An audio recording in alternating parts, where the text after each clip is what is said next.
はい、どうも、キリカリシのノムさんです。すいませんね。できちゃいました。近々壮行会、年末の壮行会があるってことで、まあ、みんな走り納めでみんな走るじゃないですか。で、ね、いつものレンタカーシリーズ、今日は、今回は借りれそうになかったんで、みんなが走るっていうことで自分も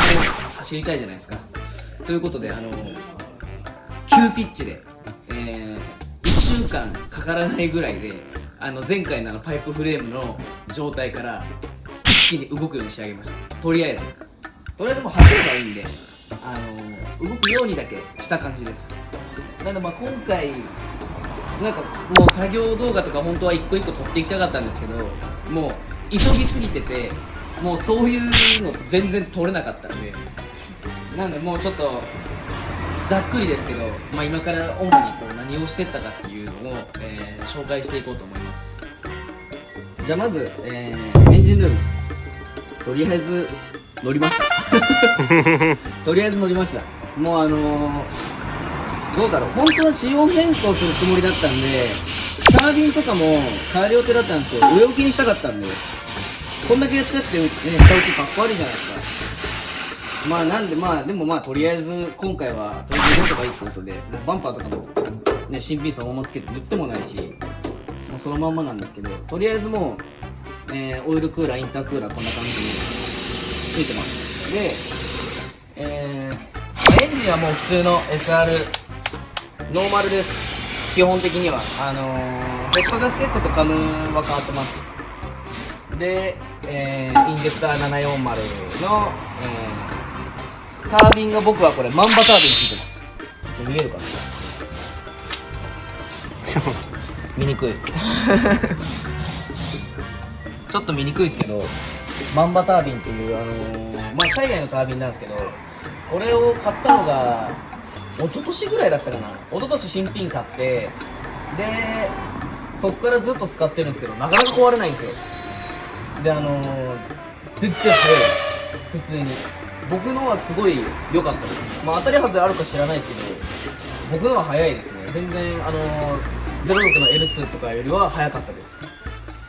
で特にこれといった仕様変更自体はしてないんで、ただリアラジエーターの配管の取り回しだけ昔もっと雑にビローンってなってたんですけど、なんかシリコンホースいろいろ見てたら135度のいい感じの角度があって、もうこれなんかがちょうどドンピシャでいい感じについたんで、このまま僕はもう車内通してます。本当はフロア沿わしていきたいんですけど、燃料タンクとかが邪魔でメンバーの下本当はメンバーの上から逃がしたいんですけど、燃料タンクあるんでメンバーの下通すってなるとちょっと怖いじゃないですか。一回落ちたりとかわだちとかでホースが当たって破れるっていうリスクもあったんで、なんで僕はとりあえず車内を通したって感じですね。で主に今回仕様変更したところといえば、もうこの辺見てもらうと分かるんですけど、やけにすっきりしてますよね。ここなんか違うもんが、違うもんがありますね。これ直付けしちゃってるけど、かっこいいですよそう、まずエアコンないのは分かるじゃないですか。パワーステもつけてないんですよ僕で。これ重捨てかって言ったら重捨てじゃないんですよ。これ実はちゃんとポンプいて、こっちから見た方がいい。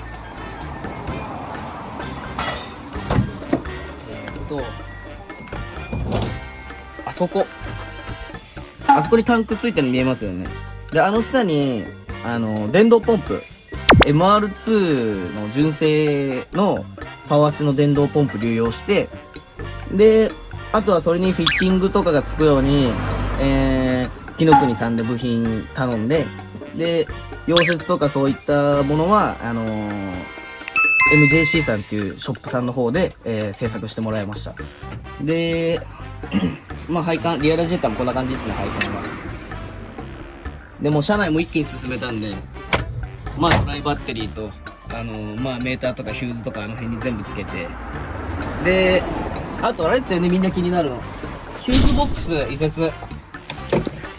定番です。もうここにぶち込んでます。ここに回転延長してヒューズボックスの移設してます。これでかなりエンジンルームすっきりしたんで。あとあれか、ブレーキも変わったからね。ブレーキはノーマルなんですけど、配管もうここにね、配管通ってないじゃないですか。もうこのすっきり具合、これはもうこれです。 GK テックさんの何これ、ABS 撤去除去キット。僕の誕生日プレゼント。そう今日カメラマンの達彦君の誕生日プレゼントで、ずっと欲しかったやつなんですけど、これ何がいいかって、大体みんなABS なしにするときって ABS なしのマスターと配管揃えてやるじゃないですか。がこれはもう ABS 用のマスターをそのまま使ったまま、この配管をつけるだけで ABS なしになるっていう素敵な商品です。で特にそれぐらいですね、この辺のエンジン関係にしては。であとリアラジエーターはちょっと変わりました。後ろはこんな感じで、ここから見てもらうとここにラジエーターがいるんですけど、もうこのダクトはホームセンターで売ってるアルミの合板、これ使って製作して、で中はこんな感じで、ラジエーターがついてます。これはアルミの3層ですね、紅葉の。であとリザーバータンクここにつけて、であとこのエア抜きタンク、これ多分大事です。これあった方がエア抜きもしやすいです。あと自然とエアが抜けてく構造かなんかなんで、これはつけといた方がいいです。こいつとにかくエア抜きめちゃくちゃ大変で、もうこいつを一番高くしたいんで、めちゃくちゃ後ろをもうジャッキアップして、半端なく思いっきり上げて水入れてエア抜きするっていう感じなんで、結構大変です。エア抜きだけで1時間はかかります。であとこれは昔からつけてるんですけど、ウォータースプレー、これはもう園芸用の散水ノズル、これを、ここにタンク積んで、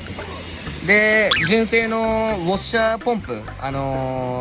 ッシャーとかのモーターのポンプがあるんですけど、それを穴開けてそのままピッてつけて、で線だけつないで、あとは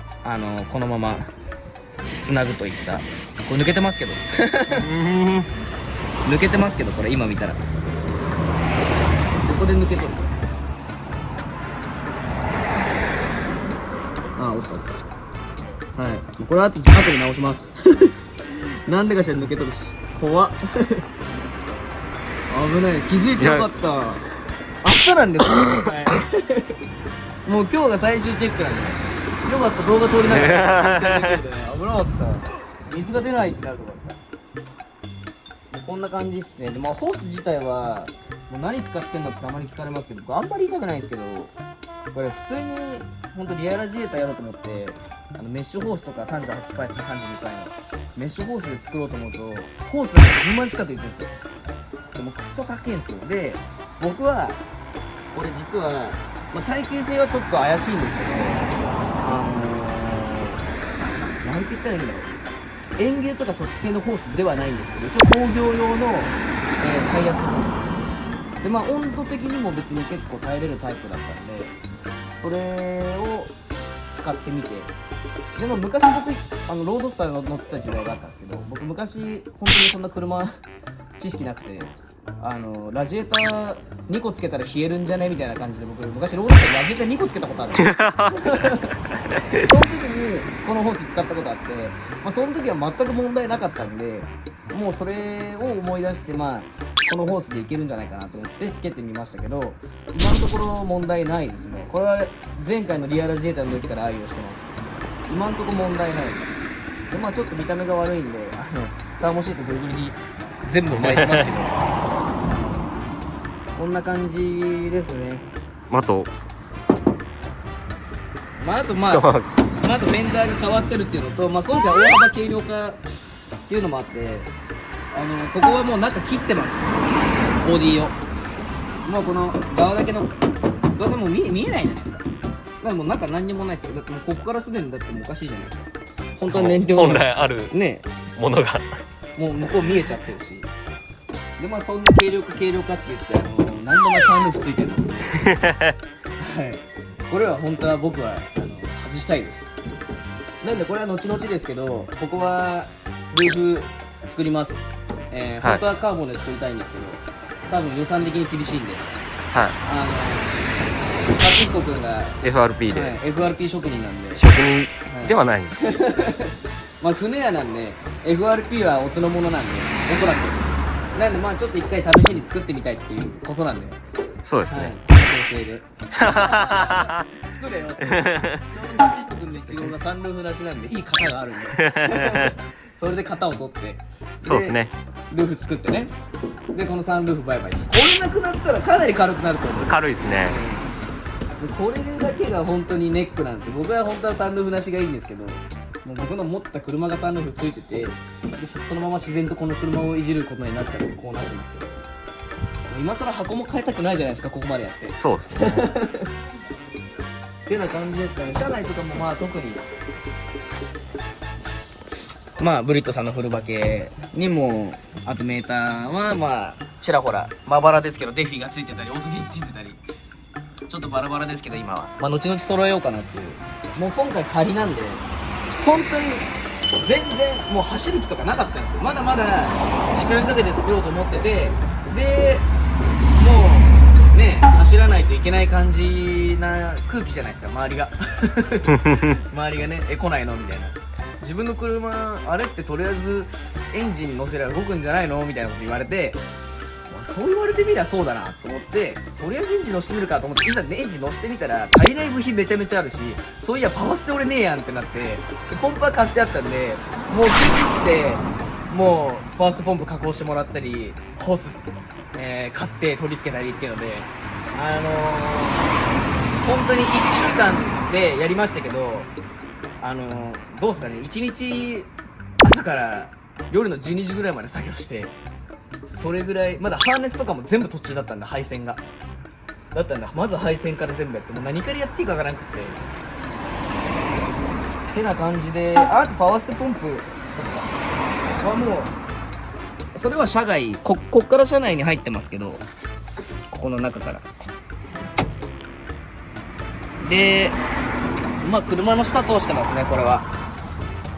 車の下にそういう感じで通してパワーステに繋がってるって感じです。はい、なんでまあ今回、特に車の紹介っていう感じの動画なんですけど、まああとはね、僕いつも年末走り納めとかで何かやらかすタイプなんで壊したり何かエンジン壊れたり車盛大に欠部しちゃったりとかいろいろあるんで、まあ今回は、まあ明日なんですけど、